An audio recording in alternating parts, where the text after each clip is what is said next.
Good afternoon, everybody. Welcome to Mental Health Talk with Christina McIntire. I hope that y'all had a great week and the best that you could. If y'all didn't, we can't reflect on what didn't happen yesterday. We can only focus on the moment now and try to prepare for what's to come. So let's try to give the most that we can in today. Enjoy today. Today is a nice day, and do something that tomorrow you will be thankful for. Don't forget to visit my website, www.becomeyourc.com, where I talk about our mental, emotional, physical, and spiritual aspects of ourselves to help unveil our true identity. Also, follow me on Instagram at Become Your C, Facebook, BYC, Become Your C, also YouTube, BYC, Become Your C, and I am on TikTok at Become Your C. I do have a book out now. It's called Become Your C, 21 Poems to Ignite Your Spiritual Journey. It's a book that I wrote. It's full of 21 poems to help you kind of think outside of the box, kind of get your mind to thinking a little bit. So if you're interested, I have a link on my page, Christina McIntire, where you can order an ebook or also a paperback. Also, I have up-to-date chakra jewelry as well. If you're interested to learn more about the chakra journey and how it applies to holistic healing, you can message me and we can have a conversation about it. Or if you're interested in having jewelry to aid you on your journey as well, you can message me. Also, we are coming about the holiday season, and I would like to help in the community with the homeless. So if you're interested, or if I can do my part, I can bake, I can cook, I can do something to help give back. Message me, and I'll be more than happy to give my share. And Thanksgiving is about 4 weeks away, so we need to kind of hurry up on that. Also, the Christmas holidays as well. This is the last day in October. October is Domestic Violence Awareness Month. I spoke briefly about that a couple weeks ago. 1 in 4 women and 1 in 7 men suffer from domestic violence. And so we need to kind of put a stop to this pandemic or epidemic, epidemic, and want to let people know that they do not have to suffer in silence. I know that it takes about 5, 6, 7, 8, 9, 10 times to leave before you get out that situation. But there is help. You can visit hotline.org, or you can call 1-800-799-7233. Here in Chester, they have a center, Domestic Abuse Project, has a location in the Chester Police Department. So if you feel unsafe, I know sometimes you can't just leave right away, but if you feel like that, please do go get help. We need you here. Your family needs you here. Your friends need you here. Your life is worth living, and your life matters. So definitely go get help. This topic for this week is called Our Mirror Reflection, how it affects us mentally. So I've been reading this book. It's very interesting. It's called The Divine Matrix, but it gets you to thinking of why we behave the way that we do, why we think the way that we do, why we feel how we feel. And it got me to thinking, like, as regards to mental health, is that maybe sometimes our mental issues come from undealt with trauma and unrealistic expectations. And it's a spiritual aspect for me as well. But maybe we really need to stop and think about how we play in our role, right? At the end of the day, like, we do have mental health, and it is real. It's a real thing. I deal with it on a daily basis. But at some point, we have to accept responsibility in our own healing, and that takes for us to take a look at ourselves in the mirror. And this is not even if you don't have mental health. This is just in general. Sometimes we don't want to face ourselves in the mirror because we're afraid of what's looking back at us, right? Sometimes we go about life and we feel like we know it all, right? We got everything together. We're like this picture perfect, like, person, but in reality, that's not the case. Like, I've done this exercise on myself a few times, where at At one point, I'm thinking I'm this and that, and then I looked at myself in the mirror, and the mirror was like, no, you need to sit yourself down and you need to sit back and reflect. And I think that's what we need to do. It's not placing blame, it's just taking some ownership of the part that we play in our healing process. Although we do have mental health issues, we have to choose when we start healing so we can fix those issues so that we can become who we need to be for ourselves. Not that these issues are going to go away overnight or there is a cure for mental health illness, but it can get better. We can have a life that we can live. We can have a life that we feel fulfilled in, but first we have to fix the issues and we have to accept our part that we play in that. So the first thing I want to discuss is we attract who we are. We attract undealt with trauma. We attract things that we judged. So I say we attract who we are just by experience, and you could put this and play it in your own life how you see fit. So we attract who we are. So a lot of times we think that we're this type of person, right? We portray what we see ourselves as this person, but other people see us as well. And not saying that how other people judge us is what matters, but as the saying goes, like if one person says something about you, it's probably not true. But if multiple people keep saying the same thing over and over again, sometimes we need to sit back and look at ourselves. And that's what I mean by we attract who we are. Sometimes, let's say, we don't think we're angry, but the way we come across as angry, right, towards people. And this is more than one person. And so over time, that's all maybe we get into relationship with people that's angry. So you're in a toxic relationship where both people are arguing loudly back and forth. And that's what I mean by we attract who we are. Or if you're a selfish person, you don't think you're selfish, and you think that you're giving and giving and giving, but if you take a step back, you're always the one on the receiving end. Or if you do give, you may give because you expect something in return, right? And that's what I mean by we attract what we are. Like we can try to trick our frontal consciousness, but our subconscious know who we deeply truly are. So if you're hiding who you really are underneath the mask, it definitely will be revealed in over time.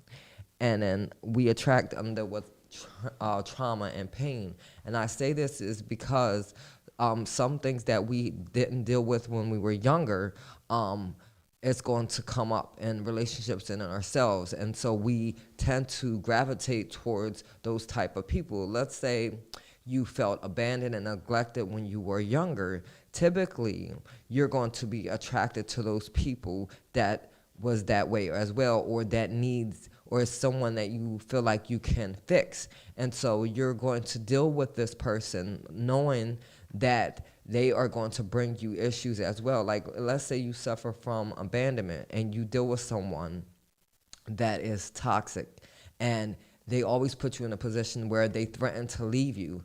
So you're going to do things that you may not necessarily normal would just to keep them around you. Like you do things to please people because you don't want to be alone. And so this is a trauma response. And because if you don't do what they say, you feel like you're going to be by yourself. And so your anxiety will kick in. Your panic will kick in, like, oh, I don't want to be alone. So you will adhere to what they're saying. And so if you don't deal with those issues, you're going to keep attracting those type of people. And I did this in my own life, this exercise in my own life and looking over my relationships. And it's true. I keep dealing with the same type of people. And now as an adult, I know why. Because I've been doing the work. And it's not easy to sit down with yourself and saying, hey, like, I know why I'm attracting these type of people, but you keep repeating the cycle. Why do we keep repeating the same cycle? Is because we're trying to fill a void that wasn't there when we were growing up. Like for me, myself, I have abandonment issues. I have neglect issues. I have being like I left alone, and I have dependent issues, right? And I've been trying to work my way through them over the last 3 or 4 years. It's not easy, especially something that was that happened growing up. And then this is why I urge people to get the help that they need. If you do have children or something happened growing up, that you get the help early on. It's better because the later on that you get help, the more it festers, and then the more time it takes to really heal. Um, so that's one example of it. And then, or you're going to attract, or you might become that person that made those issues relevant when you were growing up. So you can become the opposite, right? And so you don't think that you're this person, but again, if everyone around you keeps saying that you're this type of person, you have to take a look at yourself sometimes. Or it could be that you're just you like to help people, right? You want to see the best out of people, but at the end of the day, no one's perfect. And sometimes people can sense that urgency, that wanting to help people. So they take advantage of the situation. You thinking that you're doing everything that you can, being the nice person that you can, and they see it as an opportunity to attack. And so being who you are, you fell for it, but this in turn will affect your mental health as well. It can affect your self-confidence, your self-esteem, your worth. And so we must pay attention to why we do the things that we do. Or maybe we are fixer-uppers. We feel like if we give to this person so much, or maybe we can do this, if you could love this person enough, if you could do this. And this is not just an intimate relationship, this is family and friends as well. This person will be better. Oh, I can stick around long enough. And then at the same time, they're damaging you mentally, right? And so now they create all these problems for you. You fall into depression because you feel like you're not good enough. And also, we tend to create these realities in our head when you suffer sometimes from mental health issues that aren't a reality, right? And so you fall into the category of having hallucinations, and that in turn will create schizophrenic symptoms. And schizophrenic is like you can't distinguish between reality and fantasy, and so it's important that we deal with things that come up. And sometimes you don't know if it's an issue until it's basically, I don't want to say it's too late, but it's so far gone. And this is why I urge people to get help. Sometimes you can't do it on your own. And therapy is good. Whether you use religion, that's good. Medication can be good sometimes. And I'm not knocking medication. I think some people do need it, but medication is not going to deal with the trauma that has been had. So you still have to deal with all of that. You got to speak about it. You got to figure out what's going on, and you got to make a plan, and you got to heal. I say we can be the cause of our own pain. So we know these things are going on. We know the patterns that we have, and we keep repeating them. So when do we step in and accept responsibility for that and try to heal, right? We can cause our own pain sometimes by staying in situations that no longer serve us, by continuing to allow things to happen to us that shouldn't be, or we put ourselves in positions that we know we shouldn't be in, but we're trying to prove a point, we're trying to prove our worth, and so we're causing more damage to ourselves. And so at the end of the day, we have to be the ones to say, hey, look, I had enough, or I'm responsible for it. And that is a hard task to follow through on. I practiced a little bit of that this year. And this is how you heal, though. Like, for me, when I was in an abusive relationship, you always blame the other person, like, why? I mean, I thank God that I got out, and thank God that you're no longer in it. But ask yourself, okay, you knew this was happening, and I chose to stay. And there's reasons why we choose to stay. And when you accept part of your responsibility in whatever situation you're in, it doesn't even have to be an abusive situation, but when you accept your responsibility in it, that begins the healing process. Now you gain some power back, right? Because once you accept your responsibility in it, you have an obligation to yourself to heal. And that part is yours. Like, the other person is not going to heal for you. You have to choose how you're going to heal and when you're going to heal. And it's your journey for yourself. Um, and it's not a rush, because a healing, I think some people want to, like, get over it really fast, but it takes time to get over any type of hurt and pain and trauma, and depending on how long you had to deal with it. And so you got to be kind to yourself, and you got to be honest with yourself. Like, are you doing everything that you can to possibly deal with this? And I don't think a lot of us want to be honest with ourselves, because we're afraid of the answers that we seek. And I talk about this sometimes too. Like, that's why I urge meditation, because meditation gives you time to sit and reflect, and the questions that you seek will be answered by yourself, for yourself, if you listen. But a lot of times, when we do meditate and we do sit and reflect, we try to basically argue with ourselves, right? We say, oh, this is not right. Oh, that's not how I am. But in reality, that is. And it's not changing who you are as a person, but just changing your patterns and your behaviors that's causing the issues, or you keep attracting these things. And it's okay to want to help people. It's okay to be who you are. But if that is causing you hurt and pain, you have to take a step back and look at everything overall, and figuring out a different way how you can navigate through life without the trauma that keeps following you.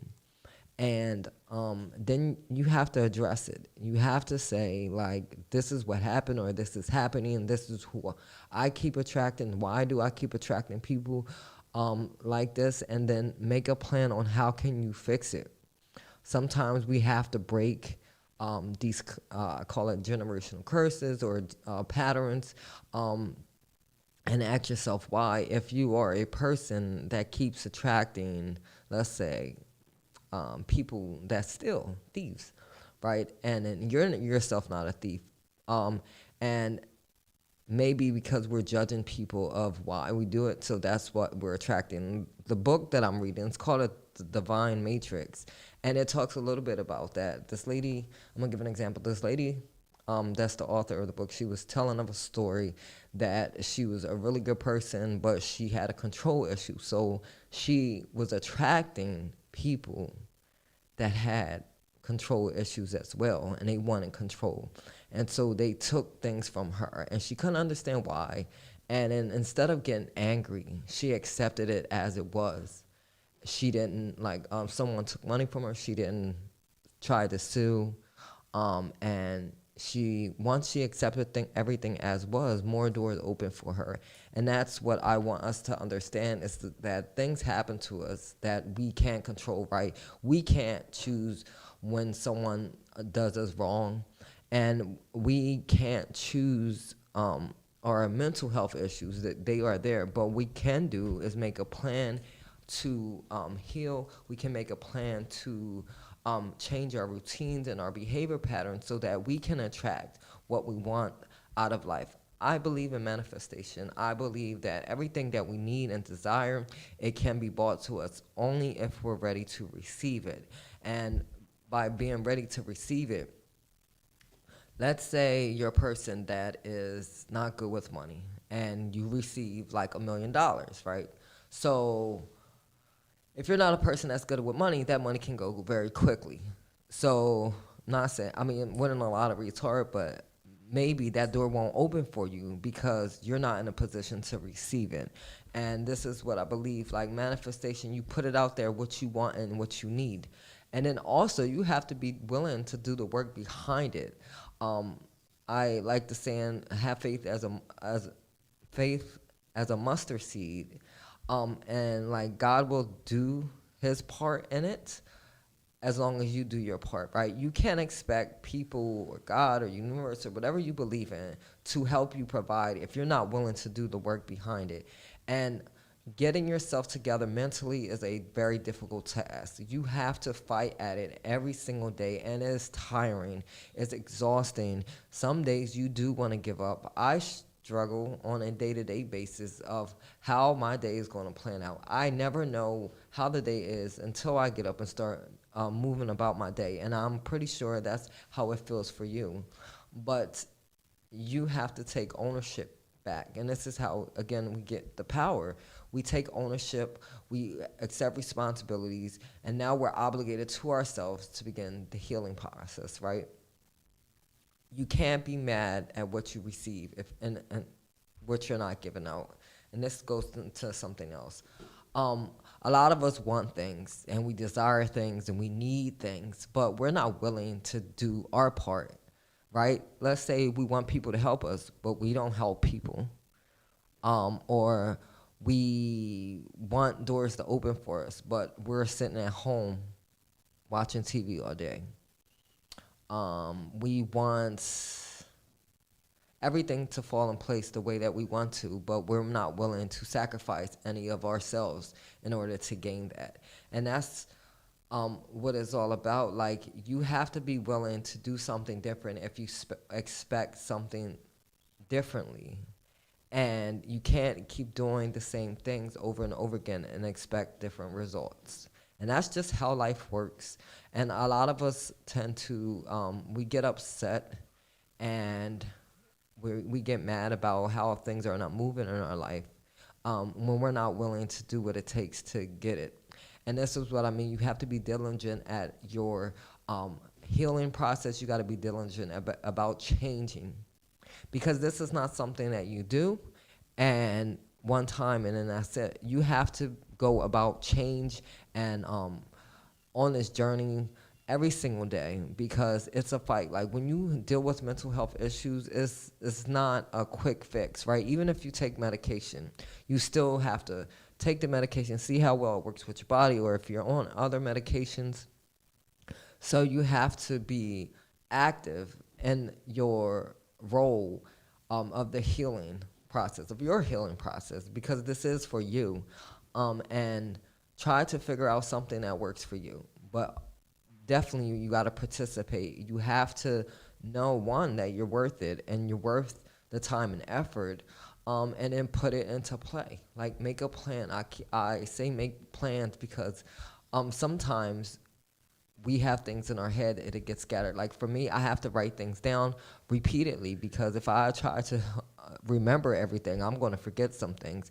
And so make a plan for your life that you think that can work out, especially if you want to receive the things that you want. And sometimes life just happened, though, and I think that's important. Like, yes, we want things, we need things, we desire things. We could be this picture perfect person, but things don't always go our way either, and I think we need to accept that as well. Like, life throws us curveballs, we have to learn how to go with the curve.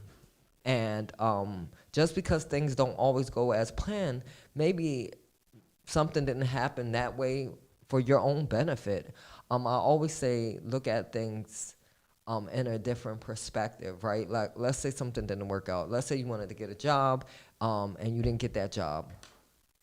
Maybe something happened at that job that would have did something damaging to you, but you actually had the door open that helped you in your purpose in life or whatnot. So you got to look things at sometimes a different perspective, and not always, oh, I didn't get this, or just because I wanted it. Sometimes the things that we want is not what we need. And maybe the universe and God is saving us from something that could be happening. Let's see. So again, how do we heal from all of this? So we heal by accepting our responsibility. We heal by seeking help as soon as we know an issue arises. It is not a bad thing to say, hey, I need help. We all need help. We cannot do this. We can't navigate through this life by ourselves. Life is so hard, and sometimes we need a helping hand, and that is okay. We need each other. We need people. We are not created to exist by ourselves. Be diligent in working through your issues. Take it day by day. There is no rush during this whole journey in life. we should learn every day, right? We learn about ourselves every day, and that's what's beautiful, right? We can make mistakes, but we have the opportunity to also learn from them. Be kind to yourself during this process. These things happen to you. Yes, you have a right to be angry, upset. You can cry. You can do all these things, but make sure that those things are not being detrimental to you or to other people as well. You're going to have your good days and bad days, but make sure even on your bad days, you can give the best that you can and whatever that looks like, because every day is not going to look the same. But as long as you're giving your best effort in that day, that's what counts the most. Remove yourself from situations that can contribute to your issues. Sometimes we can't change everything all at once, but start with the little stuff, right? If you're in situations that is a trigger that brings up trauma, you're around people, remove yourself from those situations. Yeah, it's going to hurt in the beginning, but this is all about how you can be the best you in this world. We're only here for a limited time, so we must use our time wisely. Forgive yourself and forgive others. Forgive yourself for accepting things that you shouldn't. Forgive yourself for placing the blame on yourself and others. Forgive yourself for not having it all together all the time, but also forgive others too. Like, they played their part, and once you do that, you gain some of your power back. The longer you allow that person and those memories to affect you, the longer it takes for you to heal. Say meditate and pray. That's how I use to help me through my healing process. Positive affirmations is simply as I am beautiful, I'm kind, I got this, I'm powerful. Like, you speak life into yourself. There is power in words, and let's use words to our own benefits. Our subconscious hears us, our cells in our bodies hears us. So let's speak those words so that we can learn to uplift ourselves, and then we can uplift others as well. And mantras is just simply saying, I have one that I say, I can't control everything. And with those things I can control, I can control. And if I cannot control something, I don't need to worry about it. And this is what has helped me to be able to navigate through life better. Like, I worry about a lot of things, and I'm still working on it. I'm still an extensive worrier. And so I'm learning how to let go of things that I can't control. And if everything is meant for you and for me, we can have it. If it's not meant for us, I always believe that God will shake things up and take it away from us, whether we are ready for it or not. So just be active in your healing process, right? And make sure that you're not always the one pointing the finger, but sometimes we got to point the finger back at us and look at ourselves and ask ourselves, are we doing our part in our healing process? Are we the way that they say they are? And if we're not, then ask ourselves, why are we attracting that? Why? And then do the work that it takes to heal. Because you deserve to be happy. You deserve to become who you need to be for yourself and for the world. I believe that we're all here for a purpose and for a journey, and our life is meant to be discovered and enjoyed, right? And I want us to heal so that we can become who we need to be, right? Become your seed all day, every day, is because we have so much in us to give, but a lot of times we can't become our full self because we allow trauma and hurt and pain to continuously be the death of us. And I want us to rise above that, right? Do the work that needs to be done, but also accept our responsibility in our healing process. It's our journey for ourselves, and we can't expect people to give to us what we don't give to ourselves. So let's give ourselves the benefit of the doubt. Let's give ourselves what we need so that we can become who we need to be for ourselves and others. I want to thank each and every one of y'all. Tune in each and every Sunday, 12 p.m. here on cmpradio.net, on Facebook. Follow me on Instagram at Become Your C, Facebook BYC Become Your C, YouTube BYC Become Your C, my website www.becomeyourc.com. Also, if you're interested in my book to help you unlock the deeper part of your brain, you can go to my Facebook page, Christina McIntire, and click on the link. Also, if you're interested in learning more about the chakra journey, another holistic or another approach to healing, I use Holistic. You can message me as well. Also, if you're interested in helping with the homeless, or if you need me to help, I am available. Also, this is Domestic Violence Awareness Month, October. If you're in a situation you need to get out of, you can always call them at 1-800-799-7233 or visit them hotline.org. Let this week be the best week that you can make it, but remember to sit down today and ask yourself questions that you're afraid to ask and do the work necessary so that you can become who you need to be. Fall in love with yourself so the world can fall in love with you. Until next time.